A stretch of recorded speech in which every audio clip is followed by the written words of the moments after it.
여러분들 우리 원로 목사님 통해서 칼빈에 대해서 많이 들으셨습니까? 우리 칼빈. 저도 총신이기 때문에 칼빈 수업을 한 학기를 들었습니다. 특별히 이제 그 저희 선배님이에요. 외대 선배님인데 그 남아공에 가셔서 공부를 하시고 칼빈 학회 회원이시고 또 칼빈에 관한 또 이제 논문을 쓰신 칼빈 정통하신 분이십니다. 근데 그분들을 만나 보니 칼빈에 대한 호칭부터 다르더만요. 저는 칼빈이라고 하면 큰일 납니다. 거기 가면 칼빈 선생님이라고 해서 칼빈 선생님께서 이렇게 얘기하시고 이렇게 얘기했다. 왜냐하면 이제 칼빈이 한 업적 때문인데 사실은 종교 개혁을 처음 시작한 사람은 누굽니까? 루터입니다. 루터가 이 깃발을 들고 맨 앞에 섰다면 사실 그 뒤를 따라가면서 이것저것 다 정리하고 개혁주의, 그러니까 종교개혁의 정신을 이어받은 신학을 제대로 정립한 사람이 칼빈이다. 그러니까 우리가 지금 추앙하고 있죠.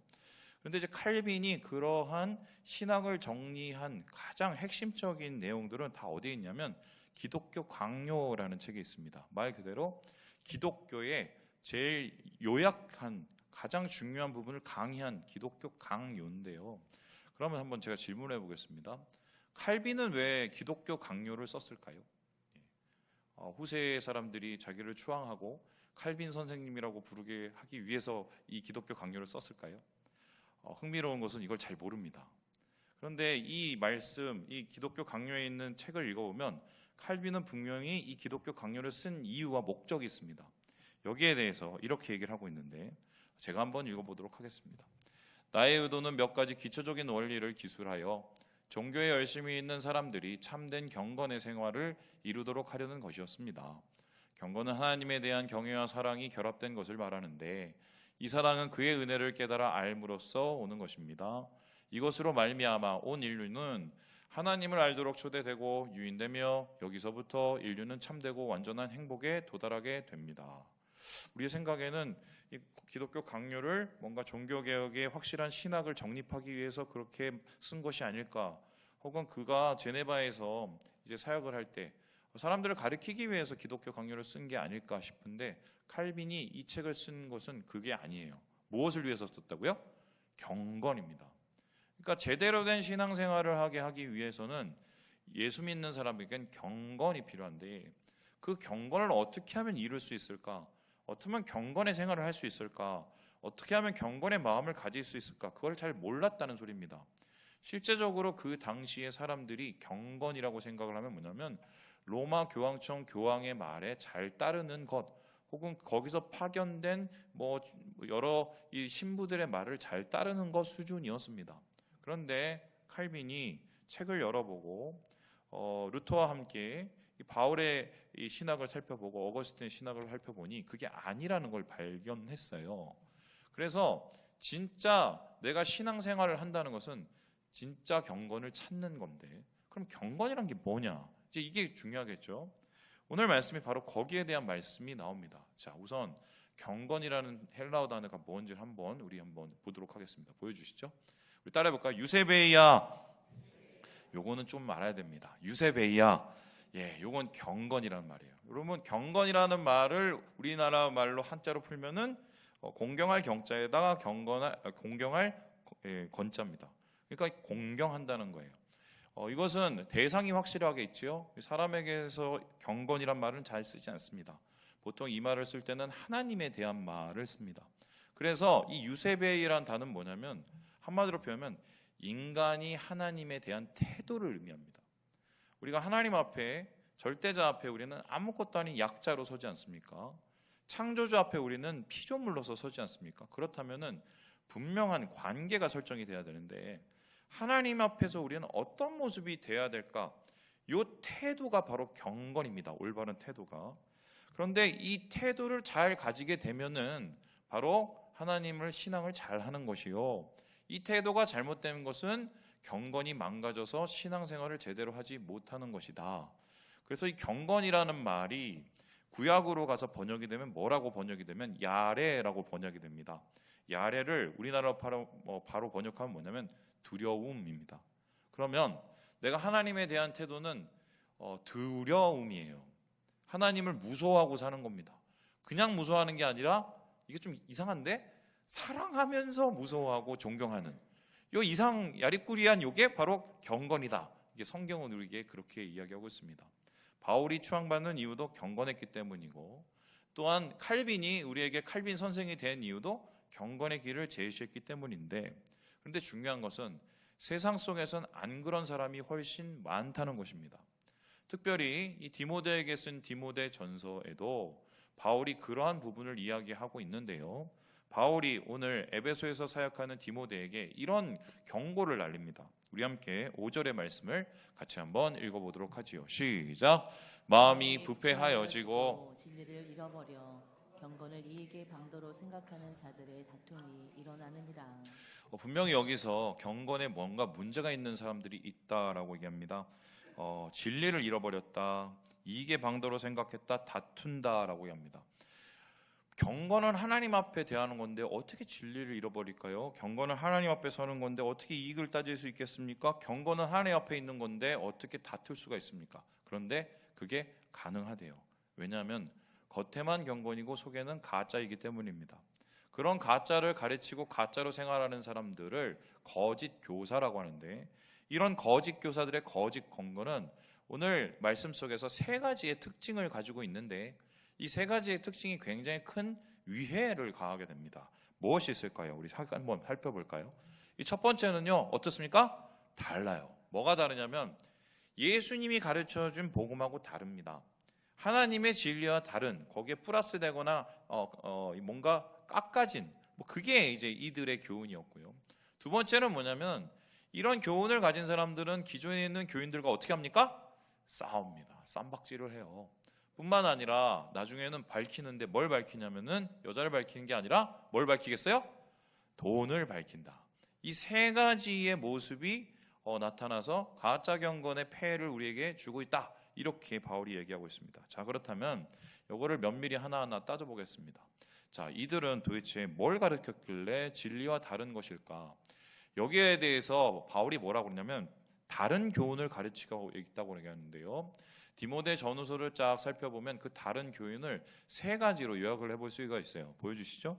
다음에서 보듯이 이원론이 있고요, 신화와 족보가 있고요, 율법주의가 있습니다. 이원론은 뭐냐면 세상을 둘로 딱 쪼개는 겁니다. 어떻게 쪼개느냐? 세상에는 거룩한 게 있고 거룩하지 않은 게 있대요. 거룩한 걸 성, 거룩하지 않는 걸 속. 그리고 세상과 하나님 나라가 다르다고 생각을 한 겁니다. 예를 들어보겠습니다. 오늘 나와서 여기 예배 드리는 건 거룩한 겁니까? 거룩하지 않은 겁니까? 예?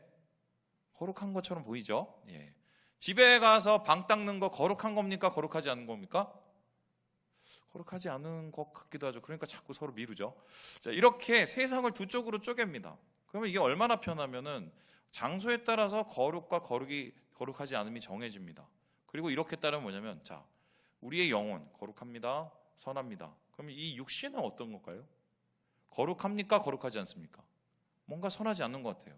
육적인 거는 나쁜 거예요. 영적인 거는 선한 거예요. 이러면서 예수님을 재단하기 시작하는데 어떻게 재단하면 예수님이 어떻게 하나님이 육신의 모습으로 와? 이건 말이 안 돼. 이렇게 생각을 했습니다. 그럼 어떻게 돼? 하나님은 잠시 왔다 간 거야. 그러니까 이런 건데, 길거리를 가다가 어떤 사람이 A라는 사람이 가고 있는데 갑자기 뿅 하고 예수님의 영이 거기 임해서 예수님의 역할을 막 하다가 나중에 뿅 하고 날아가서 그 사람이 이제 원래로 돌아간, 이게 예수님의 모습을 가르친 가현설이에요.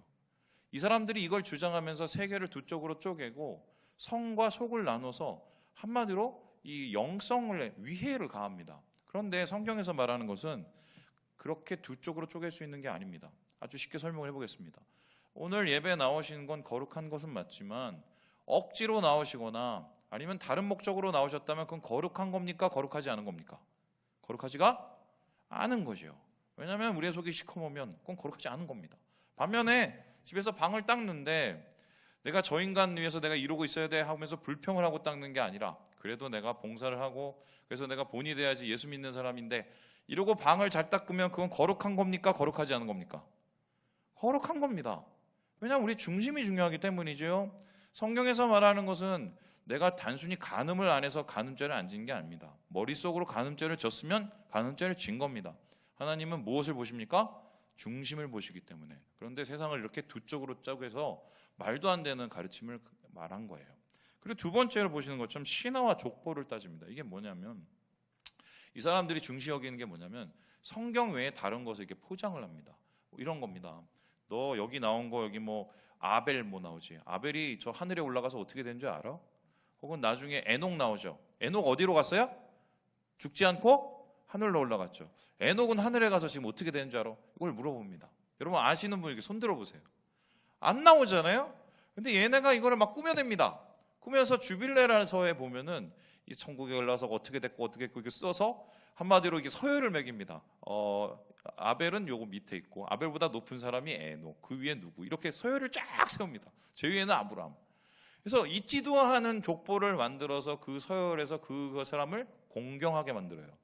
이게 한때 카톨릭에도 있었는데 어떤 사상이 있었습니까? 성인 숭배 사상 압니까? 여러분 카톨릭에 가보면 이제 유럽에 가보면 이렇게 성상이 있지 않습니까? 뭐 프란체스코니나 성상, 그분들은 좋은 분인데 그분들을 이상하게 만들었죠. 어떻게 만들었습니까? 가보면 발가락이 다 싹 달아 있습니다. 왜 달아 있어요? 그거 만지면 뭐가 옵니까? 복이 와요. 예수님 발도 아니고 프란체스코 발을 만지면 복이 와요. 이런 거 사실은 전혀 성경에 나왔지 않는 쓸데없는 지식을 그냥 갖다가 넣어서 이게 진짜 진리인 것처럼 버무리는 겁니다. 그래서 이거를 모르면 바보 취급 만드는 게 이 사람들의 잘못된 가르침이었어요. 뿐만 아니라 가장 큰 문제 중에 하나는 이미 끝나버린 율법을 가지고 다른 사람들을 괴롭히는 겁니다. 율법에서 대표적인 이 다른 사람 괴롭힌 게 뭐였냐면 할례였어요. 할례는 뭐냐면 아브라함의 자손이라는 것을 언약적으로 증거하기 위한 증표거든요. 그런데 그 증표라는 것은 말 그대로 아브라함의 자손만 하면 되는 겁니다. 다시 말해서 유대인만 하면 되는 겁니다. 그런데 이방인 출신이 예수를 믿었어요. 그런데 뭔가 좀 탐탁지가 않아. 그래서 어떡합니까? 너도 할례해. 다 할례를 시킵니다. 그래서 할례를 안 하면 예수님 안에서 구원이 안 됐다고 얘기를 해요. 이런 거 한 사람들이 바로 이 거짓 교사들이었는데, 이런 가르침들 바로 쓸데없는 가르침들이고 이것은 하나님께서 원하지 않는 가르침이라고 얘기하고 그런 건 거짓 경건이라고 얘기합니다. 그런데 중요한 거는 그런 잡다한 지식들과 쓸데없는 지식들을 탐구하면 그 끝이 어떻게 되느냐. 디모데후서 3장 6절 7절에 이렇게 얘기하는데요. 우리 같이 한번 읽어보도록 하겠습니다. 시작. 여러 가지 욕심에 끌린 바 되어 항상 배우나 끝내 진리의 지식에 이룰 수 없느니라. 머릿속에 든 건 엄청 많은데 항상 공허한 거죠. 여러분 그 신천지 가보면 거기 특징이 있습니다. 뭔지 아세요? 야 가봤더니 성경을 하루 1시간 만에 다 꿰어. 여러분 그런 게 있으면 왜 신학교를 갑니까? 다 그 사람한테 배우지. 다 거짓 건데 그걸 통해서 자기를 우쭐하게 만드는 거예요. 그런데 그런 성경적 지식이 높아진들 혹은 그것은 신학적 지식이 높아진들 우리의 삶 속에 어떤 주는 영향과 변화가 있을까? 여러분 사실 그런 거는 우리를 더 힘들게 만들 수도 있어요. 그렇다면 물어봅니다. 바울이 가르쳤다는 건 진짜 교훈은 복음인데 그 복음이라는 것은 도대체 그러면 우리가 어떻게 받아들여야 되는가? 솔직히 다른 교훈에 비해서 복음은 재미가 없어요. 다른 교훈에 비해서 복음은 또 뭔가 매력적이지도 않습니다. 그럼에도 불구하고 우리가 예수를 믿고 예수를 통해서 구원받았다고 믿는 이유가 뭡니까? 이 말씀을 우리가 붙잡고 2000년을 계속 살아온 이유가 뭡니까? 거기에 대해서 디모데 후서에 이렇게 얘기하고 있는데요. 우리 같이 한번 읽어보도록 하겠습니다. 시작. 모든 성경은 하나님의 감동으로 된 것으로 교훈과 책망과 바르게 함과 의로 교육하기에 유익하니 이는 하나님의 사람으로 온전하게 하며 모든 선한 일을 행할 능력을 갖추게 하려 함이라. 여러분 여기서 복음에 대한 이야기를 보세요. 하나님의 말씀을 배우면은 갑자기 부자가 됩니다. 이런 말 있어요, 없어요? 없죠? 하나님의 말씀을 읽으면 갑자기 똑똑해집니다. 이런 말 있어요, 없어요? 없어요. 하나님의 말씀을 읽으면 갑자기 건강해집니다. 이런 말씀 있어요, 없어요? 없어요. 그런 거 없어요. 하나님의 말씀을 덮하면은 새로운 세계가 열립니다. 이런 말 있어요, 없어요? 없습니다. 복음은 되게 단순해요. 간결해요. 그럼에도 불구하고 복음이 능력인 이유가 뭡니까? 이 3장 16절에서 17절까지를 보세요. 한번 다시 시도해주세요. 이거 다 뭐예요? 교훈, 책망, 바르게 함, 교육하기. 이거 결국은 삶의 변화예요. 한 말씀 예수 그리스도에 믿는 그 믿음을 통해서 내 삶이라도 하나가 변화되고 하나가 뭔가 감동이 되는 게 중요한 거지. 그러니까 복음이에요. 그래서 복음은 살아있는 겁니다. 복음을 통해서 내 삶이 변하게 되기 때문에 복음이 능력인데, 그것도 없이 그냥 이론적으로 판다고 이게 해결이 될까? 이것은 성경에서 말하고 있는 진짜가 아니고 다른 것이고, 결국 그런 것은 아무 쓸데없는 지식에 불과하다, 이렇게 바울이 우리에게 이야기를 하고 있습니다. 두 번째로 바울은요, 이런 다른 교훈들, 거짓 경건을 가리켜서 뭐라고 그러냐면 다툰다, 싸운다고 얘기합니다. 한마디로 쌈박질만 맨날 한다는 소리인데, 이에 대해서 6장 4절에 이렇게 이야기를 하고 있습니다. 우리 같이 한번 읽어보도록 하죠. 시작. 그는 교만하여 아무것도 알지 못하고 변론과 언쟁을 좋아하는 자니, 이로써 투기와 분쟁과 비방과 악한 생각이 나며. 이 거짓 교사들이 하는 게 뭐냐면 맨 처음에 한 사람을 꼬십니다. 그리고 그 집안을 꼬셔요. 그리고 주위 이웃을 꼬십니다. 그리고 자기 편을 만듭니다. 그리고 점점 커져서 어떻게 하면 교회를 장악합니다. 그래서 한마디로 분쟁을 일으키고 분파를 만듭니다. 자, 그렇다면 질문을 해보겠습니다. 왜 이 헛된 경건을 쫓는 이 거짓 교사들은 이렇게 자꾸 자기 사람들 만들고 분파 만들고 교회를 분쟁으로 몰아갈까요? 그럼 어떻게 생각하십니까? 우리 교회 안에도 가끔씩 그런 분들이 있습니다. 이 보스 기질이 있으신 분들. 그래서 교회에 와서 우리 교회인데 자기 교회를 만들려고 합니다. 자기 사람, 자기랑 친한 사람, 물론 있을 수 있죠. 친하지 않은 사람 있을 수 있는데 교회 안에 교회를 만들려고 합니다. 여러분, 이거 어떻게 생각하세요? 저는 여기에 대한 핵심을 정확하게 말씀드릴 수 있어요. 뭔지 아세요? 자신이 없어서 그런 거예요. 내가 믿는 복음이 정말 진짜라면, 내가 믿는 이 진리가 진짜라면 꿀릴 게 없습니다. 왜 그렇습니까? 이 복음에는 예수 그리스도의 핏자국이 있기 때문입니다. 하나님의 역사하시는 능력이 있기 때문이에요. 그런데 꼭 그 복음에 대한 믿음과 신학에 대한 뿌리가 흔들리시는 분들은 어떻게 합니까? 흔들리니까 쫄리는 거예요. 쫄리니까 다른 것으로 자꾸 채우려고 합니다. 그래서 어떻게 해요? 이건 불안한 거지요. 그러니까 다른 식으로 자기 블락을 만들고 그룹을 만들고 찢어놓고, 이거는 한마디로 자신이 없는 거예요. 진짜 진리 안에서 자신의 마음을 채우는 사람들은 이미 그것 자체가 능력이고 이미 그것 자체가 하나님이기 때문에 거기에 더 몰두합니다. 그것이 나를 변화시킬 수 있도록 거기에 더 집중을 합니다. 하지만 복음이 온전히 삶 속에서 체득이 되지 않으신 분들은 다른 것으로 자꾸 자기 자신을 채우려고 하고 다른 것으로 자꾸 자기 자신을 포장하려고 해요. 지금 이 거짓 교사들도 똑같은 일을 했는데, 그러니 교회 안에서 분쟁을 주고 다투는 이 일들, 결론적으로 교회를 쪼개고 하나님의 공동체를 어지럽게 만드는 이 일을 이 사람들이 한 것입니다. 뿐만 아니라 가장 큰 문제는요, 왜 다른 사람을 꼬셔서 자기 사람들을 만들까요? 왜 있지도 않은 그 얘기를 붙여다가 복음에 갖다 붙일까요? 거기에는 중요한 최종적인 목적이 있기 때문인데, 거기에 대해서 6장 10절에 여기 이렇게 얘기를 하고 있습니다. 우리 같이 한번 읽어보도록 하겠습니다. 시작. 돈을 사랑함이 일만 악의 뿌리가 되나니, 이것을 탐내는 자들은 미혹을 받아 믿음에서 떠나 많은 근심으로써 자기를 찔렀도다. 뭐 하려고 그런다고요? 돈 때문이라는 거예요. 이 거짓 교사들의 목표는 딱 정해져 있었어요. 뭐냐면은 사람들 꼬셔서 자기 사람 만들고 그 사람들한테 뭐를 뜯으려고요? 돈. 뭐 말이 돈이지 탐욕이죠. 여러분, 저는 아직도 정말 생각하면 황당합니다. 여기 저 포천에 있는 H 기도원 기억하십니까? 한때 무슨 암을 고친다고 그래서 여기 또 갔다 오신 분들 있을 거예요. 아닌 척하지 마세요. 제일 황당한 게 뭔지 아십니까? 거기에서 아이스크림을 팔았습니다. 아세요, 모르세요? 무슨 아이스크림 팔았습니까? 능력 아이스크림과 무슨 아이스크림을 팔았어요? 바깥에 나가면은 1,000원이야. 거기 나가면 얼마입니까? 2,000원, 3,000원이에요. 왜요? 그 원장이 거기 와서 뭘 했어요? 안수를 했어. 저희 오늘부터 제 안수를 받고 커피를 먹으면 앞으로 2배로 받겠어요. 생수도 그렇게 팔았어요. 생수도. 근데 그 짓을 지금 똑같이 누가 하고 있는지 아십니까? 허경영이가 하고 있어요. 허경영이가 그걸 어디서 배웠겠어요? H 기도원에서 배웠습니다. 결국 그 기도원 원장이라고 할게요. 원장이 어떤 생각을 갖고 있었는지 모르겠지만 결론은 하나였어요. 뭔지 아세요? 돈이에요. 돈. 여러분, 돈이 목적이 되면 어떻게 되는지 아십니까? 인생이 굉장히 쉬워집니다. 왜요? 모든 가치가 거기에 집중되기 때문입니다. 예수를 믿어도 돈 때문에, 사람을 사귀어도 돈 때문에, 그리고 무슨 열심을 가져도 돈 때문에 되게 쉬워지죠. 그리고 돈이 인생의 목표이기 때문에 나중에 계산이 엄청 쉽습니다. 그런데 문제는 뭔지 아세요? 영혼은 망가져요.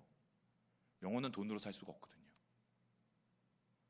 오늘 이 거짓 교사들의 최종적인 목표는 사람들을 만들어서 자기 사람 세우고 그걸 통해서 자기 배 채우는 거예요. 그 배 채우는 것을 통해서 어떻게 됩니까?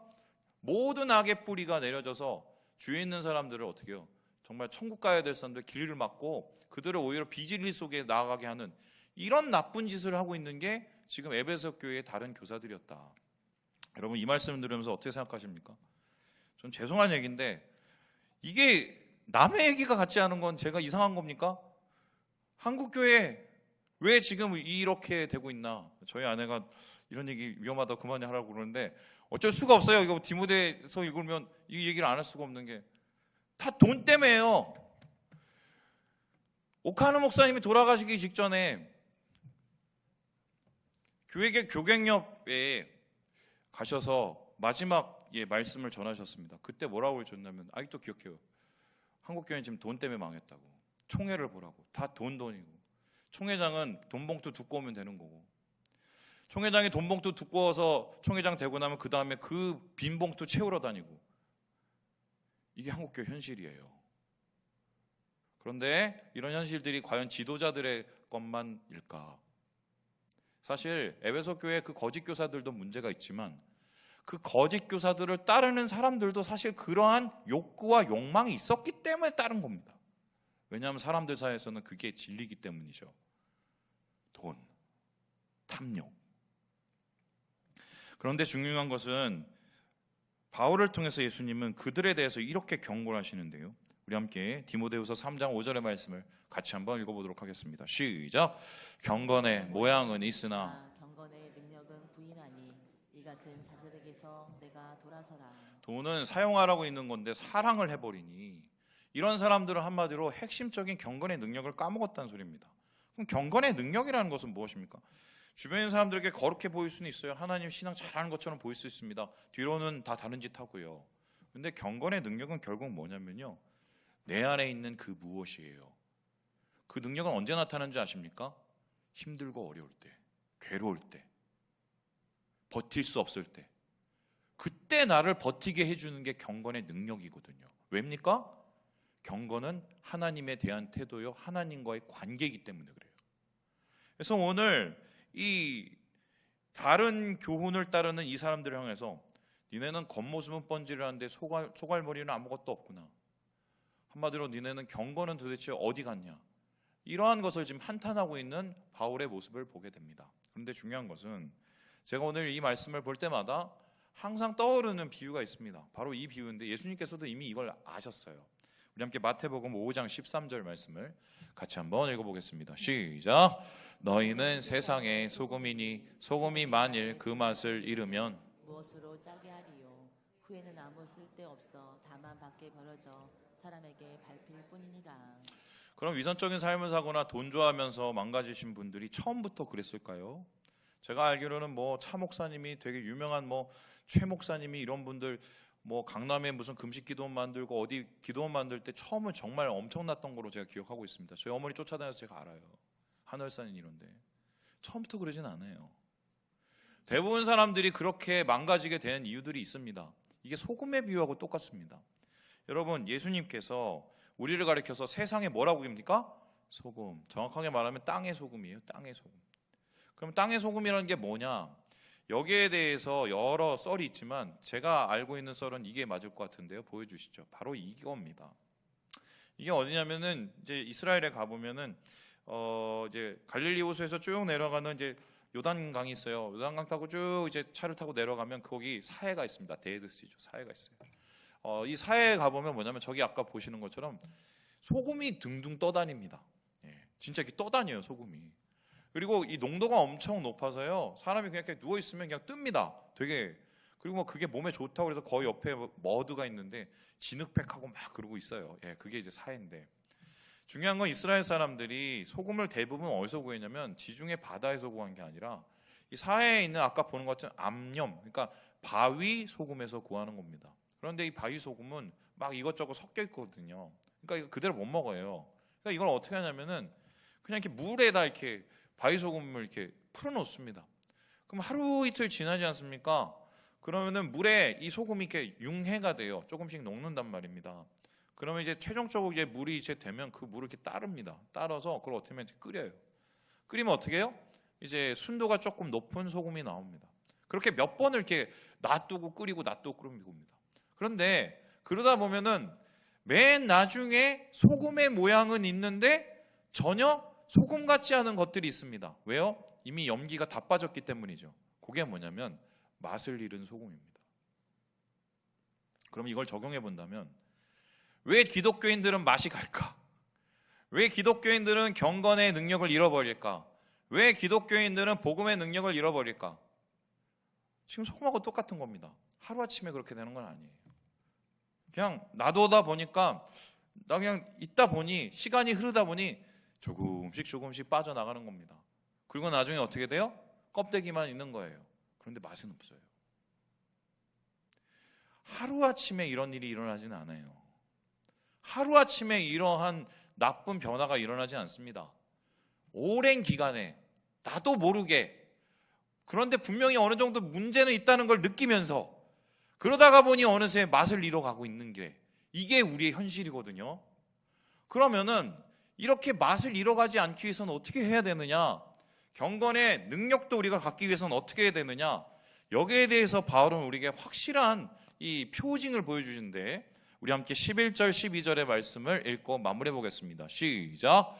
오직 너 하나님의 사람아, 이것들을 피하고 의와 경건과 믿음과 사랑과 인내와 온유를 따르며 믿음의 선한 싸움을 싸우라.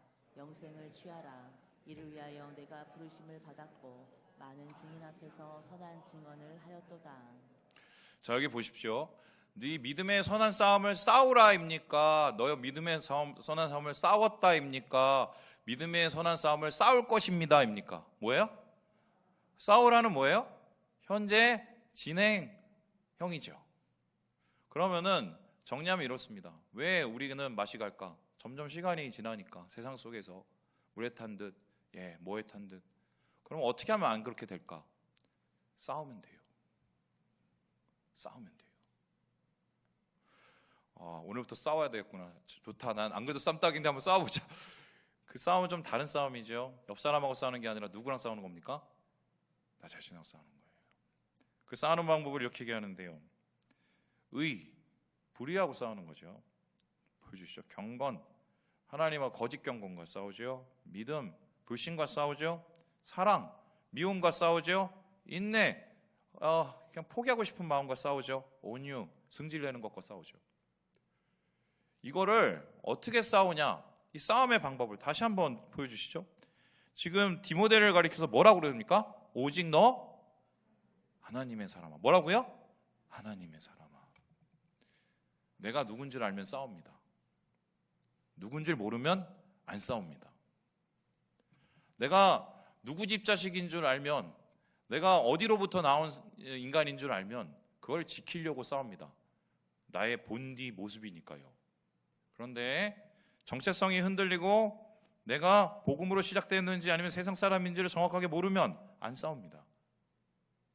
바로 내가 하나님의 사람임을 명심하면 불의와 싸우죠. 불신과 싸우죠. 미움과 싸우죠.